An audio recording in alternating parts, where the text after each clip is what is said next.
সরকারি ও বেসরকারি polytechnic institute অর্থাৎ যারা ডিপ্লোমা পড়তে চাও তাদের ভর্তি বিজ্ঞপ্তি প্রকাশিত হয়েছে। সেই ভর্তি বিজ্ঞপ্তির A to Z বিস্তারিত আলোচনা করা হবে, যে ভর্তির যোগ্যতা কী ছিল, আবেদনের নিয়মাবলী, ভর্তির শর্ত, আবেদনের পদ্ধতি, ভর্তি পরীক্ষার মানবন্টন কেমন হবে, মেরিট লিস্ট কীভাবে হবে, কোটায় ভর্তির বিস্তারিত, প্রতিষ্ঠান ও সাবজেক্ট চয়েস লিস্টের নিয়ম, মাইগ্রেশনের বিস্তারিত, মাইগ্রেশন কখন হবে, কিভাবে হবে, মাইগ্রেশনের জন্য কি করতে হবে, নিশ্চয়ন কিভাবে করবে, নিশ্চয়ন না করলে বা কনফার্মেশন না করলে ভর্তি বাতিল হবে কখন, ভর্তির আবেদন ফি কত, ভর্তি ফি কত, সরকারিতে ভর্তি ফি কত, বেসরকারিতে ভর্তি ফি কত, নিশ্চয়ন ফি কত, ড্রপ আউট যারা হয়েছে তাদের ভর্তির নিয়ম কি হবে, অর্থাৎ ভর্তির যে বিজ্ঞপ্তি দিয়েছে অফিসিয়ালি বোর্ড থেকে সেগুলোর A to Z সকল কিছু এখানে আলোচনা করা হয়েছে। এটা দেখলে সম্পূর্ণ তুমি A to Z বুঝতে পারবে যে কোথায় কি করতে হবে তোমাকে।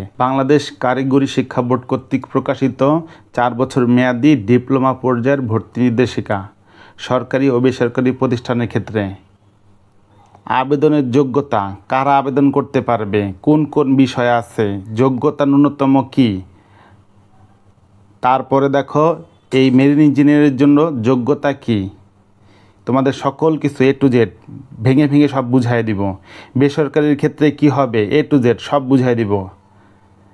তারপর হচ্ছে কিভাবে আবেদন করতে হবে, কত টাকা লাগবে, কোন কোন বিষয়ে ভর্তি পরীক্ষা হবে, ভর্তি পরীক্ষার শর্তগুলো কি কি, কোটা কখন প্রযোজ্য হবে, কিভাবে প্রযোজ্য হবে, কিভাবে ভর্তির জন্য কোন কোন কাগজপত্র জমা দিতে হবে, কিভাবে ভর্তি না হলে ভর্তি বাতিল হবে, সমস্যা থাকলে কীভাবে সমাধান করবে, ড্রপ আউট কতজন ভর্তি নেওয়া যাবে, বদলির বিষয়টা কি, তারপরে অ্যাপ্লিকেশন কিভাবে করবে, A to Z মাইগ্রেশন কিভাবে হবে, কিভাবে অ্যাপ্লিকেশন করবে, সব A to Z আমরা বিস্তারিত বর্ণনা দিব।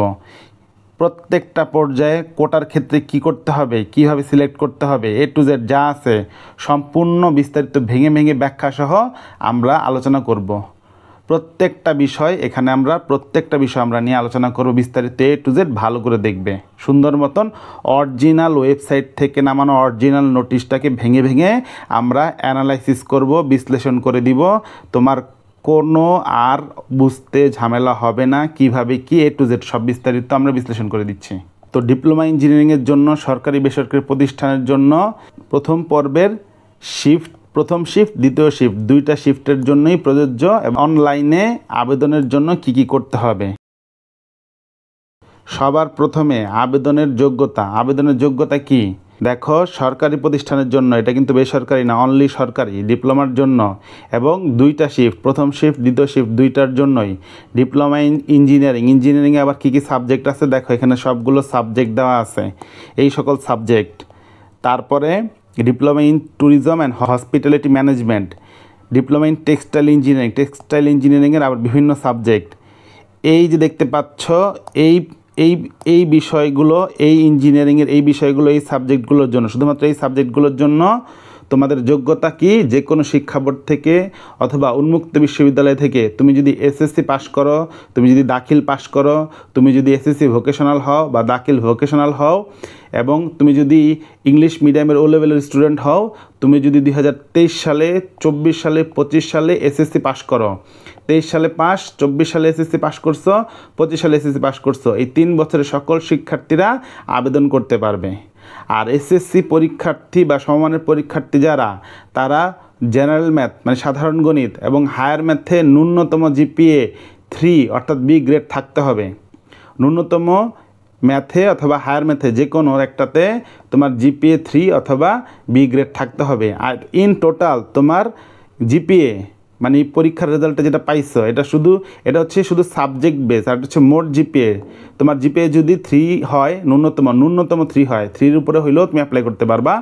ন্যূনতম 3-র নিচে তুমি অ্যাপ্লাই করতে পারবা না। তাহলে ন্যূনতম 3 জিপিএ যার, জিপিএ ধরো 5 পাইছে, কেউ 4 পাইছে, কেউ 4.5 পাইছে, 3.5, 3, এরা যারা আছে সবাই অ্যাপ্লাই করতে হবে, ন্যূনতম 3 জিপিএ থাকতে হবে। আর এটা হচ্ছে তোমার ইংলিশ মিডিয়ামের জন্য, এটা সাধারণ শিক্ষার্থীদের জন্য না। এটা কিসের জন্য প্রযোজ্য, আমরা এই যে এখানে দেখাইলাম, এই ইঞ্জিনিয়ারিংয়ের সাবজেক্টগুলোর জন্য প্রযোজ্য। এরপরে তোমরা যারা মেরিন ইঞ্জিনিয়ারিং, মেরিন টেকনোলজি এবং শিপ বিল্ডিং টেকনোলজিতে পড়তে চাও, এখানে আগের সাবজেক্টগুলোতে কিন্তু সায়েন্স, আর্টস, কমার্স সবাই অ্যাপ্লাই করতে পারবে। সায়েন্সের থেকে, আর্টসের থেকে, কমার্সের থেকে সব সাবজেক্টের স্টুডেন্টরা এখানে অ্যাপ্লাই করতে পারবে। আর এইখানে শুধু অ্যাপ্লাই করতে পারবে শুধুমাত্র সায়েন্সের স্টুডেন্টরা। শুধুমাত্র সায়েন্সের স্টুডেন্টরা এসএসসি বা দাখিল পরীক্ষা যারা সায়েন্স থেকে দিয়েছে তারা অ্যাপ্লাই করতে পারবে। আর ভোকেশনাল দাখিলে যদি যাদের ফিজিক্স, কেমিস্ট্রি এবং ম্যাথ থাকবে তারা অ্যাপ্লাই করতে পারবে। তাহলে শুধুমাত্র সায়েন্সে অ্যাপ্লাই করতে পারবে কারা? সেটা ডিপ্লোমা ইন মেরিন ইঞ্জিনিয়ারিংয়ে। এবং এখানে আবার অনেকগুলো ঘটনা আছে। সেটা হচ্ছে মেরিন ইঞ্জিনিয়ারিংয়ে আবেদনের তারিখ থেকে বয়স সর্বোচ্চ হইতে হবে 18 এবং ছাত্রের ক্ষেত্রে ন্যূনতম উচ্চতা হইতে হবে 5 ফিট 4 ইঞ্চি আর ছাত্রীদের জন্য 5 ফিট 2 ইঞ্চি। এবং দৃষ্টিশক্তি বা হচ্ছে তোমার হইতে হবে ন্যূনতম 6'6", চশমা সহ হতে হবে। এবং ওজনটা হবে বিএমআইটা ওয়ার্ল্ড হেলথ অর্গানাইজেশনের বিএমআইয়ের চার্ট অনুসারে হইতে হবে। মেরিন ইঞ্জিনিয়ারিংয়ের জন্য উচ্চতার চার্ট দেওয়া আছে। বিএমআই হইতে হবে ন্যূনতম সর্বনিম্ন 17, সর্বোচ্চ 25। যেমন 5 ফিট 2 ইঞ্চির জন্য হচ্ছে ওজন 43 কেজি থেকে 57 কেজি, আর 5 ফিট 4 ইঞ্চির জন্য 55 থেকে 66 কেজির মধ্যে হইতে হবে ওজন। 5 ফুট 6 ইঞ্চির জন্য ওজন 48 কেজি থেকে 71 কেজি হইতে হবে। 5 ফিট 8 ইঞ্চির জন্য ওজন 50 থেকে 75 কেজি হইতে হবে। 5 ফিট 10 ইঞ্চির জন্য ওজন 54 থেকে 80 কেজি হইতে হবে। 6 ফিটের জন্য 54 থেকে 84 কেজি হইতে হবে। এটা কিন্তু সবার জন্য না, এটা শুধুমাত্র মেরিন ইঞ্জিনিয়ারিং যারা পড়বে তাদের জন্য। ফিটনেস সনদ, কিছু কিছু ক্ষেত্রে মেডিকেল ফিটনেস সনদ, চক্ষু কালার ভিশন সনদ, ফিটনেস সনদ, হিয়ারিং ফিটনেস সনদ প্রাপ্ত হইতে হবে। উত্তীর্ণ শিক্ষার্থীরা সিডিসি পাওয়ার ন্যূনতম যোগ্যতাকে ভর্তির যোগ্যতা হিসেবে বিবেচনা করা হবে। এটা হচ্ছে গেল মেরিন ইঞ্জিনিয়ারিংয়ের জন্য। এবার আসি ডিপ্লোমা ইন এগ্রিকালচার। এটা কিন্তু সরকারি প্রতিষ্ঠানের ক্ষেত্রে। Diploma in forestry, fisheries, live stock এগুলো হচ্ছে একবারে ওই আগেরটার মতনই। যে কেউ সায়েন্স, আর্টস, কমার্স তারা অ্যাপ্লাই করতে পারবে। এইখানে যেমন সায়েন্স, আর্টস, কমার্স সবাই অ্যাপ্লাই করতে পারবে। ন্যূনতম জিপিএ 3 হইতে হবে এবং ম্যাথে এবং হায়ার ম্যাথে বি থাকতে হবে। এইখানেও যোগ্যতাটা তোমার হচ্ছে সায়েন্স, আর্টস, কমার্স সবার জন্যই প্রযোজ্য। এখানে 2023-24-25 সালের সায়েন্স, আর্টস, কমার্স সবাই অ্যাপ্লাই করতে পারবে। কিন্তু এখানে আবার যোগ্যতাটা একটু কমায় দেওয়া হয়েছে। ন্যূনতম জিপিএ দেওয়া হয়েছে 2.5। উপরে দেখে আসছিলাম জিপিএ লাগবে 3, কিন্তু তুমি যদি এই জায়গায় ডিপ্লোমা পড়ো তাহলে তোমার জিপিএ 3 লাগবে না। কত? জিপিএ 2.5। আর ম্যাথ, তারপর হচ্ছে হায়ার ম্যাথ এগুলোর জন্য কিন্তু কোনো জিপিএর কথা বলে নাই, শুধু মোট জিপিএর কথা বলছে 2.5 জিপিএ ন্যূনতম হইলে, এর বেশি হলে তো অবশ্যই অ্যাপ্লাই করতে পারবে। এই 2.5-এর মধ্যে থাকলে তুমি অ্যাপ্লাই করতে পারবে। জিপিএ 2.5-এর নিচে হলে অ্যাপ্লাই করা যাবে না। আর এগুলো হচ্ছে ইংলিশ মিডিয়ামের জন্য, এগুলো না জানলেও চলবে। এবার আসি যারা বেসরকারিতে ভর্তি হতে চাও তাদের যোগ্যতা। প্রাইভেটে ডিপ্লোমা ইন ইঞ্জিনিয়ারিং এবং সবগুলো সাবজেক্ট বলে দেওয়া আছে। এইখানে হচ্ছে যে কেউ অ্যাপ্লাই করতে পারবে। শিক্ষা বোর্ড থেকে শুধু এসএসসি, দাখিল, ভোকেশনাল যে কেউ অ্যাপ্লাই করতে পারবে, সবাই অ্যাপ্লাই করতে পারবে। এখানে কোনো শর্ত নাই, একটাই শর্ত, সেটা হচ্ছে ন্যূনতম জিপিএ হইতে হবে 2 ন্যূনতম জিপিএ হইলেই সে অ্যাপ্লাই করতে পারবে। এবং ওই যে 2023-24-25 শিক্ষাবর্ষে উত্তীর্ণ হইলেই হবে, কোনো সমস্যা নাই। কিন্তু 2023-এর আগে হইলে অ্যাপ্লাই করতে পারবে না। জিপিএ হইতে হবে ন্যূনতম 2 বেসরকারির ক্ষেত্রে। আর সরকারি প্রতিষ্ঠানের ক্ষেত্রে যদি এই জায়গায় ডিপ্লোমা ইঞ্জিনিয়ারিং পড়তে চাও তাহলে হইতে হবে 2.5। আর যদি মেরিন ইঞ্জিনিয়ারিং পড়তে চাও তাহলে লাগবে 3.5। আর যদি নর্মাল এই সাবজেক্টগুলোতে পড়তে চাও ইঞ্জিনিয়ারিং তাহলে লাগবে 3, আর ম্যাথ অথবা হায়ার ম্যাথে লাগবে 3। তাহলে বেসরকারির জন্য 2 পয়েন্ট পেলেই তুমি ভর্তি হতে পারবে। বেসরকারিতে যে সাবজেক্টগুলো দেওয়া আছে, এই যে এখানে আরও সাবজেক্টগুলো দেওয়া আছে, এই সাবজেক্টগুলোতে ভর্তি হতে পারবে। আর ও লেভেলের জন্য ওই যে নিয়ম বলে দেওয়া হয়েছে, এই নিয়মটা অনুসরণ করতে হবে। এবার আবেদনের পদ্ধতি সকল ডিপ্লোমা পর্যায়ের শিক্ষাক্রমের ক্ষেত্রে প্রযোজ্য। এটা সকল ডিপ্লোমা পর্যায়ের শিক্ষাক্রমের ক্ষেত্রে প্রযোজ্য। আবেদন অনলাইনেই করতে হবে, অন্য কোনো ওয়ে নাই। এবং সাম্প্রতিক তোলা পাসপোর্ট সাইজের পরিষ্কার ছবি জেপিজি ফরম্যাটে এবং সাইজ হইতে হবে 100 কিলোবাইটের নিচে। এই ছবি আপলোড করে অ্যাপ্লাই করতে হবে। এবং আবেদনকারীর ছবি যখন আবেদন করবে, আবেদনকারীর ছবিটা সঠিক আছে কিনা সেটা দেখে নিশ্চিত হতে হবে। তুমি যে অ্যাপ্লাই করছো যেখান থেকে করো না কেন, তুমি তোমার ছবিটা ঠিক আছে কিনা এটা দেখে নিবে। আবেদন এবং ফলাফল সকল কিছু চেক করতে হবে। আবেদন করার যে ওয়েবসাইট, কোন ওয়েবসাইট থেকে আবেদন করবে, এই ওয়েবসাইট থেকে তুমি আবেদন করবে। তোমার আবেদনটা হবে এই ওয়েবসাইটে যাবে, তারপরে এই ওয়েবসাইট থেকে তুমি আবেদন করবে। এখান থেকে তোমার সকল ফলাফল, সকল কিছু নিয়ম কানুন এই কোথায় দেওয়া থাকবে, এই ওয়েবসাইটে দেওয়া থাকবে। এবং প্রতি শিফটের জন্য আবেদন ফি 162 টাকা। আর সরকারি প্রতিষ্ঠানের ক্ষেত্রে ভর্তি পরীক্ষার ফি হচ্ছে 500 টাকা, আর প্রতি শিফটের জন্য আবেদন ফি হচ্ছে 162 টাকা। তুমি কিভাবে চয়েস লিস্ট দিতে পারবে? চয়েস লিস্ট হবে এক বা একাধিক প্রতিষ্ঠানের 10টা টেকনোলজি বা ট্রেড বা স্পেশালাইজেশন অনুযায়ী তুমি পূরণ করবে। এক প্রতিষ্ঠানের হইতে পারে, একাধিক প্রতিষ্ঠানের হইতে পারে, 10টা টেকনোলজি তুমি অ্যাপ্লাই করতে পারবে। এবং অনলাইনে আবেদনের ক্ষেত্রে প্রতি শিফটের জন্য একবারে আবেদন করতে পারবে, একাধিকবার আবেদন করতে পারবে না। প্রত্যেক শিফটের জন্য আবেদন ফি প্রযোজ্য হবে। প্রত্যেকটা শিফটের জন্য তোমাকে আবেদন ফি দিতে হবে। এখন ভর্তি পরীক্ষা নির্বাচনের অনুসরণ পদ্ধতি কি হবে? ভর্তি পরীক্ষার নাম্বার, এসএসসির জিপিএ, আর পছন্দক্রম অনুযায়ী টেকনোলজি, মানে কি সাবজেক্টে পড়বা আর কোন প্রতিষ্ঠানে পড়তে চাও, এটার বেসিসে তোমাদেরকে নির্বাচন করা হবে। ভর্তি পরীক্ষায় কত নাম্বার পেলা, এসএসসি পরীক্ষায় কত জিপিএ পাইছ, আর পছন্দ অনুসারে কোন সাবজেক্ট বা টেকনোলজিতে পড়তে চাও, আর তোমার প্রতিষ্ঠান কি, এইগুলো চয়েস পছন্দক্রম অনুসারে এটা নির্বাচন করা হবে। ভর্তি ফর্মে তুমি যেই চয়েস লিস্ট দিবা, একটু আগে যে বললাম, যেখানে চয়েস লিস্ট যে দিচ্ছ, আবেদনের সময় যে চয়েস লিস্ট দিচ্ছ সেটা মেধা ও কোটা অনুসারে প্রথম পর্ব বা প্রথম বর্ষের শিক্ষার্থীদেরকে নির্বাচন করা হবে। ভর্তি পরীক্ষার নম্বর বন্টনটা কি হবে? বাংলায় 10, এটা তো সায়েন্স আর্টস কমার্স সবাই পড়ছো।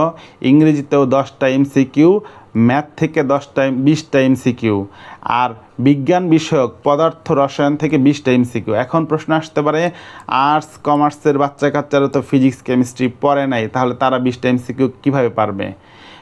আর্টস কমার্সের এমন এমসিকিউগুলো থাকবে যেখানে কিছু এমসিকিউ আর্টস কমার্সের বাচ্চারাও যেন পারে, তাদের জন্য 20টা এমসিকিউ মধ্যে তারা অধিকাংশ এমসিকিউ পারার মতনই থাকবে। সব পারবে না, কারণ ফিজিক্স কেমিস্ট্রির অনেক কিছু তো আসলে আর্টস কমার্সের বাচ্চারা পড়ে নাই, তাই নাও পারতে পারে। কিন্তু অনেকগুলো থাকবে যেখানে আর্টস কমার্সের বাচ্চারা এই ফিজিক্স কেমিস্ট্রি এই নর্মালগুলো, তাদের যে বিজ্ঞান সাধারণ বিজ্ঞান বই ছিল, এই সাধারণ বিজ্ঞান বই থেকেও তারা এই জিনিসগুলো যারা পড়তে ভালো করে তারা অ্যান্সার করতে পারবে।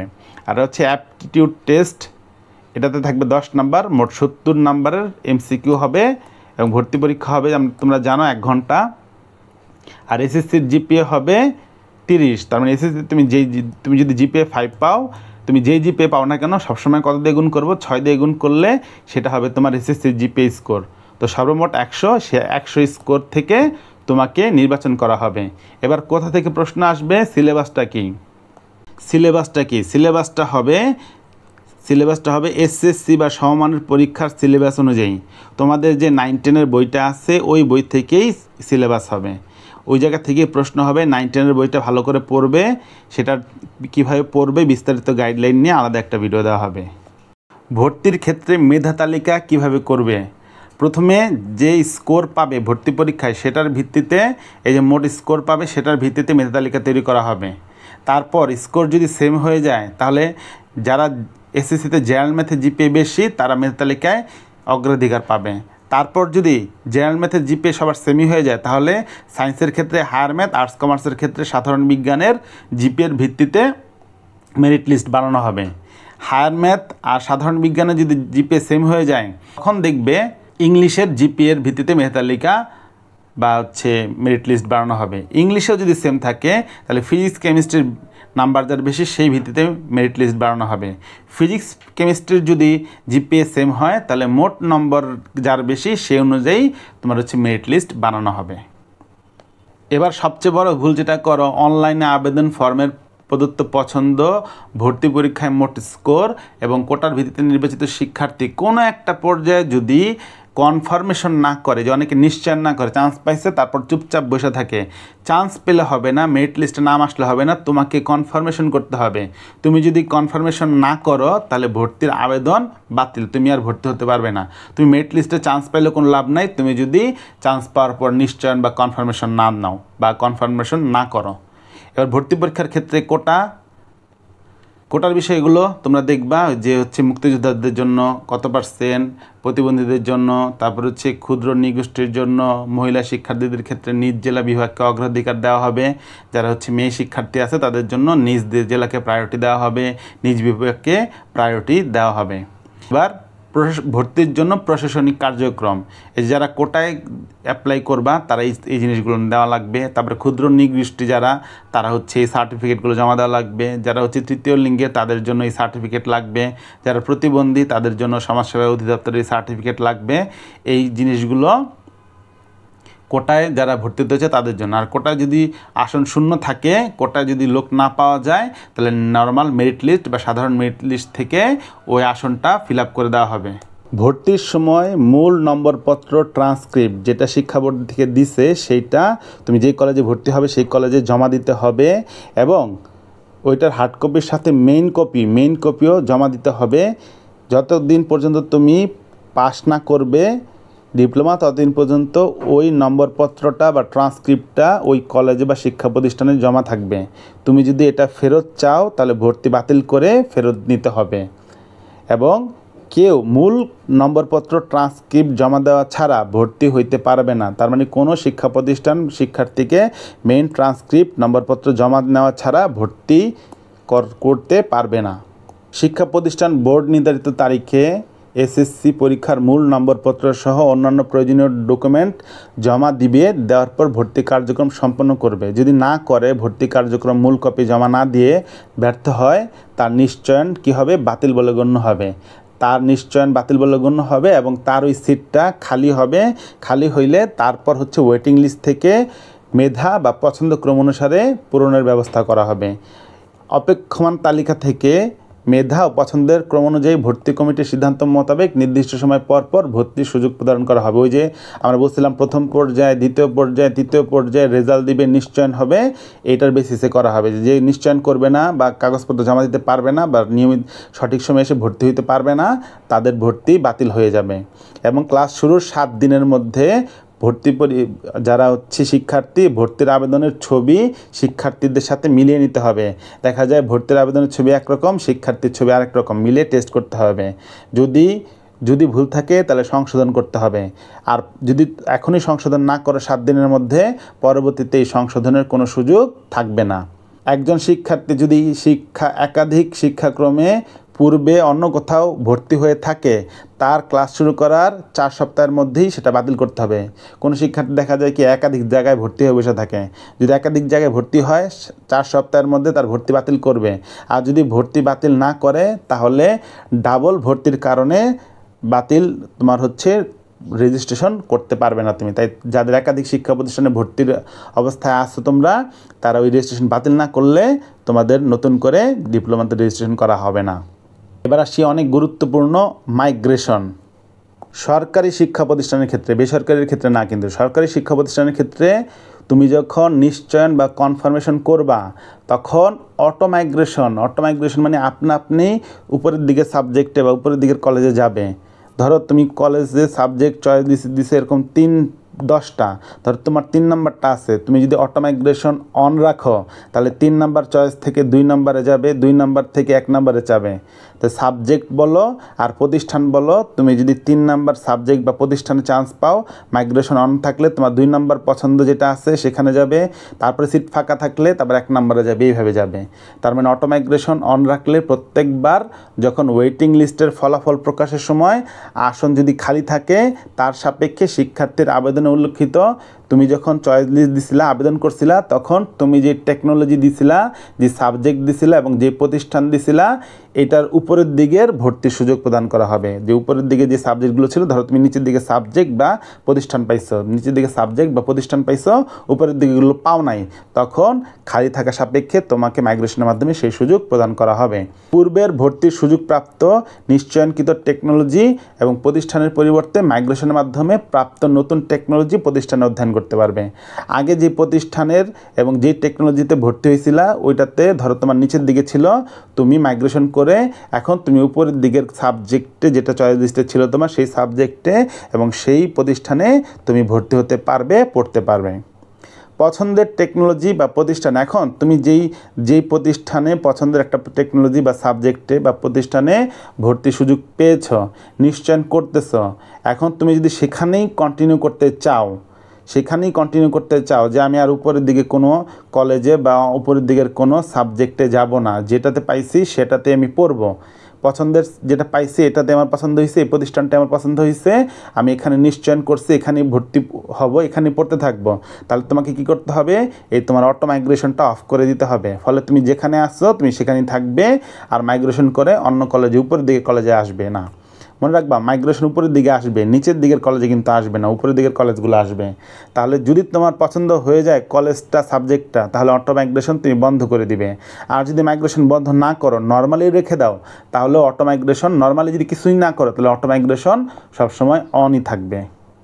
এখন তুমি একটা কলেজে নিশ্চয়ন করছো, করে সরকারি একটা প্রতিষ্ঠানে মূল নম্বরপত্র জমা দিয়ে ভর্তি হয়ে গেছো, তাহলে মূল নম্বরপত্র জমা দিয়ে টাকা পয়সা দিয়ে ভর্তি হয়ে গেছে। এখন এরপরে ভর্তি হওয়ার পরে অটো মাইগ্রেশন হওয়ার ফলে তোমার একটা প্রতিষ্ঠান চেঞ্জ হয়ে গেল। ধরো তুমি যেই কলেজে ভর্তি হয়েছিলা, এখন কলেজ চেঞ্জ হয়ে যাবে, প্রতিষ্ঠান তুমি পরিবর্তন করতে চাও, এখন কি হবে, শিক্ষার্থীর যে ফি দেওয়া হয়েছিল সেই ফি আর শিক্ষার্থী যে মেইন নম্বরপত্র ট্রান্সক্রিপ্ট জমা দিয়েছিল প্রতিষ্ঠানে, এই দুইটা জিনিস বোর্ড নির্ধারিত তারিখের মধ্যে শিক্ষার্থীকে ফেরত দিয়ে দিতে হবে। তার মানে তুমি যদি কোনো একটা শিক্ষা প্রতিষ্ঠানে ভর্তি হও, মাইগ্রেশন হলো, অটো মাইগ্রেশনের ফলে তোমার প্রতিষ্ঠান চেঞ্জ হয়ে গেল, তখন তোমার ভর্তি ফি এবং তোমার যে কাগজপত্র জমা নিয়েছিল সেইটা, তুমি যেই কলেজে ভর্তি হয়েছো বা যেই প্রতিষ্ঠানে ভর্তি হয়েছো, সেই প্রতিষ্ঠান তোমাকে বোর্ড নির্ধারিত তারিখের মধ্যে ফেরত দিয়ে দিবে। আর ডিপ্লোমা পর্যায়ের প্রথম পর্বে প্রতি গ্রুপে, প্রতি টেকনোলজিতে বিভিন্ন গ্রুপ আছে, এই গ্রুপের প্রত্যেকটা টেকনোলজিতে 50 জন ড্রপ আউট সহ শিক্ষার্থী ভর্তি করা যাবে। এটা তোমাদের জন্য না, এটা হচ্ছে যারা এর আগে ভর্তি হয়েছিল, বিভিন্ন কারণে ড্রপ আউট হয়েছে, এরকম 50 জনকে ভর্তি করাইতে পারবে। এটা প্রতিষ্ঠানের জন্য, এটা তোমরা না জানলেও চলবে। প্রতি টেকনোলজিতে ন্যূনতম 10 জন শিক্ষার্থী থাকা সাপেক্ষে রেজিস্ট্রেশন প্রদান করা হবে।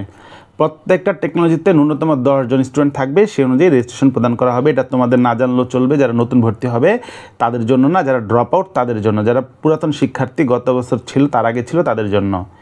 এবার আর হচ্ছে HSC vocational business management, diploma in commerce, এটার জন্য 50 জন ড্রপ আউট শিক্ষার্থী ভর্তি করা যাবে। এইখানেও ন্যূনতম 10 জন শিক্ষার্থী সাপেক্ষে রেজিস্ট্রেশন প্রদান করা সম্ভব হবে। যারা তোমরা এই বছর ভর্তি পরীক্ষা দিবা বা হচ্ছে, তাদের জন্য না, এটা তোমাদের না জানলেও চলবে। কারিগরি শিক্ষা বোর্ডের নিবন্ধিত ফি প্রদান করতে হবে শিক্ষা প্রতিষ্ঠান, এটা তোমাদের জন্য না, কিন্তু শিক্ষা প্রতিষ্ঠান ক্লাস আরম্ভ তারিখের 45 দিনের মধ্যে যাদেরকে ভর্তি করেছে তাদেরকে অনলাইন নিবন্ধন কার্যক্রম সম্পন্ন করে ফেলতে হবে। এবার ভেরি ভেরি ইম্পর্টেন্ট পার্ট, বেসরকারিতে ভর্তি হয়েছ, সরকারিতে আসতে চাও, সরকারিতে ভর্তি হয়েছ, বেসরকারিতে আসতে চাও, ট্রান্সফার করতে চাও, বদলি করতে চাও, পারবে না, হতে পারবে না, ট্রান্সফার করতে পারবে না, সরকারি থেকে বেসরকারি থেকে সরকারি, সরকারি থেকে বেসরকারিতে ট্রান্সফার করতে পারবে না। মনোযোগ দিয়ে শুনে যাও, এটা তোমাদের লাগবে না, ও লেভেলের জন্য লাগবে না। ভর্তি পরীক্ষাটা শুধু সরকারি প্রতিষ্ঠানে নিবে, বেসরকারি প্রতিষ্ঠানে কোনো ভর্তি পরীক্ষা হবে না। বেসরকারি প্রতিষ্ঠানে জিপিএর ভিত্তিতে শিক্ষার্থী ভর্তি করতে পারবে। বেসরকারি প্রতিষ্ঠান জিপিএ আর সরকারি প্রতিষ্ঠান ভর্তি পরীক্ষার মাধ্যমে নিবে। যারা ইংলিশ মিডিয়াম বা বিভিন্ন জায়গা থেকে উত্তীর্ণ হয়েছে, যাদের তথ্য ওয়েবসাইট বা ডাটাবেসে নাই, তাদেরকে তোমার হচ্ছে ব্ল্যাঙ্ক ফর্মের মাধ্যমে ভর্তির সুযোগ থাকবে না। অনেক সময় আগে ব্ল্যাঙ্ক ফর্মের মাধ্যমে ভর্তি নিত, এই সুযোগ কিন্তু থাকবে না। অনলাইনে আবেদন ও নিশ্চয়ন পদ্ধতি কিভাবে হবে, আবেদন, ভর্তি পরীক্ষা, নিশ্চয়ন ফি কিভাবে প্রদান করবে। অনলাইনে আবেদন শুরুর কমপক্ষে 30 মিনিট পূর্বে সরকারি বেসরকারি প্রতিষ্ঠান যেটাই হোক না কেন আবেদনের ক্ষেত্রে নির্ধারিত পেমেন্ট কোড অনুসরণ করতে হবে। পেমেন্ট কোড কি সব দেওয়া আছে বিস্তারিত, সেগুলি অনুসারে বিকাশ, নগদ, রকেট, উপায় যে কোনো মাধ্যম থেকে আবেদন ফি প্রদান করতে হবে। এবং ভর্তি বিষয়ক ওয়েবসাইট, আমি আবারও বলতেছি, এই ওয়েবসাইটের মাধ্যমে সকল কিছু তোমার ভর্তি পরীক্ষার A to Z নিয়ন্ত্রিত হবে। এই জায়গায় তুমি প্রবেশ করে তারপর তোমাকে সকল কিছু পেমেন্ট বলো, আবেদন বলো, সব কিছু করতে হবে। এখানে পেমেন্ট কোড দিলে বিকাশ, রকেট, নগদ যে কোনো উপায় হোক দেওয়া থাকবে, সেই উপায়ে ফি প্রদান করতে হবে। তুমি যখন কনফার্মেশন করবা, নিশ্চয়ন করবা চান্স পাওয়ার পরে, তখনও এই ফিটা এখানেই প্রদান করতে হবে। এখানে কীভাবে প্রদান করতে হবে, এই ওয়েবসাইটে পুরো বিস্তারিত আবেদনের ফি প্রদানের পুরো পদ্ধতি বিস্তারিত প্রত্যেকটা উপায়, বিকাশে কীভাবে করবে, নগদে কীভাবে করবে, রকেটে কীভাবে করবে বিস্তারিত দেওয়া আছে। ওই ওয়েবসাইটে গেলে তুমি দেখতে পারবে। এবং শিক্ষাক্রম এবং শিফট ভিত্তিক ক্ষেত্রে সরকারি হোক বেসরকারি হোক আবেদন ফি প্রদান করতেই হবে। এবং ডিপ্লোমা পর্যায়ে সরকারি প্রতিষ্ঠানের ক্ষেত্রে এক বা একাধিক শিক্ষাক্রমের জন্য শুধুমাত্র একবারই ভর্তি পরীক্ষার ফি 500 টাকা প্রদান করতে হবে এই বিকাশ, নগদ, রকেট উপায়গুলির মাধ্যমে। এবং সরকারি প্রতিষ্ঠানের ক্ষেত্রে আবেদন ফি, ভর্তি পরীক্ষার ফি উভয় প্রদান করলেই তোমার যে ইউজার ইন্টারফেস এই ওয়েবসাইটে আছে সেটা অ্যাক্টিভভাবে সচল হবে। অনলাইনে আবেদন পদ্ধতি, এই যে ওয়েবসাইটটা বললাম, এই ওয়েবসাইটে প্রবেশ করতে হবে। পেমেন্টকৃত প্রোগ্রামে অ্যাপ্লাই নাও বাটনে অ্যাপ্লাই করতে হবে। অ্যাপ্লাই নাও একটা বাটন যাবে এই ওয়েবসাইটে গেলে, তারপর ক্লিক করলে অ্যাপ্লিকেশন পেজ দেখতে পাবে। অ্যাপ্লিকেশন পেজে গেলে তুমি নির্ধারিত ঘরে তোমার এসএসসির রোল নাম্বার, রেজিস্ট্রেশন নাম্বার, বোর্ডের নাম, পাশের সন, নিজ মোবাইল নাম্বার তুমি দিবে। দেওয়ার পরে কী কী দিবে, এসএসসির রোল নাম্বার, প্রথমে এই ওয়েবসাইটে যাবে, তারপর অ্যাপ্লাই নাও বাটনে চাপ দিবে। তুমি অ্যাপ্লাই নাও বাটনে চাপ দিলে ভালো মতন দেখে নিবে কোন জায়গায় অ্যাপ্লাই করতে চাও। তারপরে যেই প্রোগ্রামে অ্যাপ্লাই করতে চাও অ্যাপ্লিকেশন পেজ দেখবে। অ্যাপ্লিকেশন পেজে ঘরে তুমি এসএসসির রোল নাম্বার, রেজিস্ট্রেশন নাম্বার, বোর্ডের নাম, পাশের সন, নিজের মোবাইল নাম্বার দিয়ে নেক্সট বাটন চাপ দিবে। ক্লিক করলে তুমি আবেদনকারী তার মোবাইল নাম্বার সতর্কতার সহিত প্রদান করতে বলতেছে যে যেই নাম্বারে যোগাযোগ করবে সকল তথ্য যাবে সেই নাম্বারটাই দিও, উল্টাপাল্টা নম্বর দিও না। এবার তুমি নেক্সট বাটন যখন ক্লিক করবে আবেদনকারী যে সকল তথ্য দিচ্ছে তার A to Z দেখতে পারবে, প্রিভিউ দেখতে পারবে। যদি আবেদনকারী ফি প্রদান না করে থাকে সেক্ষেত্রে আবেদনকারীর আবেদন ফি প্রদান করেনি এমন মেসেজ দিবে। যদি তুমি আবেদন ফি প্রদান না করো তাহলে তুমি জায়গায় দেখবা যে আবেদন ফি যে তুমি পেমেন্ট করো নাই সেই জিনিসটা লেখা উঠবে। এরপরে কী করবে, আবেদনকারী তার যে ছবিটা, ওই যে ফরম্যাট কিন্তু আমরা আগে বলে দিয়েছিলাম, জেপিজি ফরম্যাট 50 কিলোবাইট আপলোড করবে। এবং আপলোড করার পর নিচে আপলোড করার পর তোমার ছবিটার নিচে সেভ এবং নেক্সট বাটন আসবে। সেভ আর নেক্সট বাটন প্রথমে চাপ দিবে। তারপর কি করবে, সকল তথ্য সংরক্ষিত হয়ে একটা সিকিউরিটি কোড দেখতে পাবে। আবেদনকারী এই সিকিউরিটি কোডটা, এই যে সিকিউরিটি কোড যে তোমাকে দিবে এটা তুমি কিন্তু সেভ করে রাখবে, কারণ ভবিষ্যতে এটা লাগবে। তাই এই সিকিউরিটি কোডটা ভালো মতন করে লিখে রেখে দিবে, তুমি সেভ করে রেখে দিবে কোথাও, যেটা পরবর্তী ইউজ করার জন্য লাগবে। এরপরে সব কিছু দেখার পর নেক্সট বাটন ক্লিক করলে তোমার হচ্ছে একটা নিজের অ্যাপ্লিক্যান্ট অ্যাকাউন্ট পেজ, তোমার পুরো একটা পেজ দেখাবে যেখানে সকল ইনফরমেশন, ছবি টবি সব কিছু এখানে দেখতে পারবা। তারপরে হচ্ছে ওই পেজ আবেদনকারী তার প্রোগ্রামের সংশ্লিষ্ট প্রোগ্রামে অ্যাপ্লাই না বাটন ক্লিক করবে। তুমি যেই কোর্সে ভর্তি হতে চাও বা যেই ইঞ্জিনিয়ারিং প্রোগ্রামে ভর্তি হতে চাও সেটার জন্য সেই জায়গার অ্যাপ্লাই বাটন ক্লিক করবে। উক্ত প্রোগ্রামের অপশন ফর্ম দেখতে পাবে, তুমি কী কী অপশন নিতে চাও সেই অপশন ফর্ম দেখতে যাবে। অপশন ফর্মের আবেদনকারী তার ভর্তিচ্ছুক প্রোগ্রামসমূহ ড্রপ ডাউন মেনুতে দেখতে পাবে, নিচের দিকে একটা মেনু থাকবে, ওই মেনুতে সে দেখতে পাবে। এবার সিলেক্ট ক্রাইটেরিয়া, তুমি কোন ক্রাইটেরিয়ায় কীভাবে ভর্তি হতে চাও, পছন্দনীয় জেলা কি, ওই জেলার কী কী প্রতিষ্ঠান আছে, ওই প্রতিষ্ঠানের কী কী শিফট আছে, ওই শিফটের কোন কোন টেকনোলজি বা কোন কোন সাবজেক্ট নির্বাচন করবা, তারপরে হচ্ছে সব কিছু দেওয়া আছে। এখন তুমি কোন প্রতিষ্ঠানে ভর্তি হতে চাও সেটা ক্লিক করলে সেই প্রতিষ্ঠানটা উঠবে। এবার ওই প্রতিষ্ঠানটার আন্ডারে তুমি হচ্ছে কী কী কলেজে কী কী সাবজেক্টে চুজ করতে চাও A to Z সব কিছু সেখানে উঠবে। তো তুমি সেখান থেকে add select institute button click করলে তুমি সব কিছু ওই যে শিক্ষা প্রতিষ্ঠান, শিফট, তারপর হচ্ছে টেকনোলজি সব কিছু এখান থেকে সিলেক্ট করতে পারবে। সরকারি প্রতিষ্ঠানে আবেদনকারী সর্বোচ্চ 15টি প্রতিষ্ঠান বা টেকনোলজির পছন্দক্রম দিতে পারবে। সরকারির জন্য 15টি সরকারি প্রতিষ্ঠান অথবা 15টি টেকনোলজিতে পছন্দক্রম বা চয়েস লিস্ট দিতে পারবে। আর বেসরকারি প্রতিষ্ঠানের ক্ষেত্রে বেসরকারিতে যারা অ্যাপ্লাই করবা, এই দেখো বেসরকারিতে যারা অ্যাপ্লাই করবা, বেসরকারি প্রতিষ্ঠানের ক্ষেত্রে কিন্তু 15টা হবে না। বেসরকারি প্রতিষ্ঠানের ক্ষেত্রে একটা প্রতিষ্ঠান এবং সেই প্রতিষ্ঠানে কোন সাবজেক্ট বা কোন টেকনোলজি কোন বিষয়ে পড়তে চাও সেটা নির্বাচন করতে পারবে। পছন্দক্রম নির্বাচনের পরে সাবমিট বাটন দিতে হবে। সব কিছু হয়ে গেছে, আমি কোন ইনস্টিটিউটের কী সাবজেক্টে পড়তে চাই, কী টেকনোলজিতে পড়তে চাই, সব সাবমিট করা হয়ে গেলে, সব কিছু ঠিক হয়ে গেলে সাবমিট বাটন ক্লিক করলে নির্বাচিত প্রোগ্রামে আবেদন কমপ্লিট হয়ে গেল। সফলভাবে আবেদন সম্পন্ন হলে আবেদনকারীর বাম পাশে আবেদনকৃত প্রোগ্রামের নাম দেখতে পাবে, কোথায় অ্যাপ্লাই করছো, কী প্রোগ্রামে অ্যাপ্লাই করছো সেই নামটা তুমি দেখতে পাবা, এবং সাবমিট করার পর ওই যে আবেদনের কপিটা তুমি প্রিন্ট করতে পারবে। আর বেসরকারি প্রতিষ্ঠানে আবেদনকৃত প্রতিষ্ঠানের সংশ্লিষ্ট টেকনোলজিতে শূন্য আসন থাকলে ফলাফল প্রকাশিত হবে। ফলাফল প্রকাশের পর নিশ্চয়ন ফি প্রদানের মাধ্যমে ভর্তি নিশ্চয়ন সম্পন্ন করতে হবে, এটা বেসরকারি প্রতিষ্ঠানের ক্ষেত্রে। শিক্ষাক্রম ভিত্তিক পেমেন্ট কোড ব্যবহার করে বিকাশ, রকেট, নগদ এরকম যতগুলো আছে নিশ্চয়ন ফি প্রদান করা যাবে। আর সরকারি প্রতিষ্ঠানের ক্ষেত্রে আবেদনকারীর কোটা সিলেকশন করবে, ড্রপডাউন মেনুতে দেখতে পাবে, নিচের দিকে মেনুতে দেখতে পাবে সে যে কোটার অন্তর্ভুক্ত, সেই কোটার মধ্যে সে তোমার মেনুটা ডিসাইড করে দিবে যে আমি এই কোটা অ্যাপ্লাই করতে চাই। যদি প্রতিবন্ধী কোটা থাকে বা মুক্তিযোদ্ধা কোটা থাকে এগুলো সব ওই জায়গায় অ্যাড করে দিতে হবে। তোমরা অ্যাপ্লাই করার পর তোমাদের প্রতিষ্ঠান, যে প্রতিষ্ঠান তুমি সিলেক্ট করছো বা যে টেকনোলজি তুমি সিলেক্ট করছো সেই পছন্দক্রম তুমি দেখতে পারবা। এবং তুমি প্রথমবার অ্যাপ্লাই করার সময় যদি প্রতিষ্ঠান বা টেকনোলজি যেটা করছো তুমি যদি পরিবর্তন করতে চাও করতে পারবা, বাদ দিতে চাইলে বাদ দিতে পারবা, কিন্তু ইচ্ছা মতন না। ওই অ্যাপ্লিকেশনে যে ডেডলাইন আছে ওই ডেডলাইনের মধ্যে করতে হবে।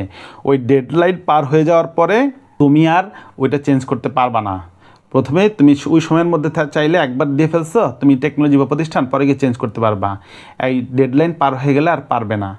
আর আবেদনকারী ভবিষ্যতে নির্ধারিত সময়ের মধ্যে অ্যাপ্লিকেন্ট লগ ইন অপশন থেকে SSC, roll, board, passing year, security code, যেটা ওই যে আগে সেভ করে রাখতে বলছিলাম, সিকিউরিটি কোড যেটা দিছিল সেটা এন্ট্রি করে তুমি প্রথমে অ্যাপ্লিকেন্ট পেজে যাবা, গিয়ে চাইলে তোমার যে টেকনোলজি বা প্রতিষ্ঠান তুমি পরিবর্তন করতে পারবে, কিন্তু ওই নির্ধারিত সময়ের মধ্যে।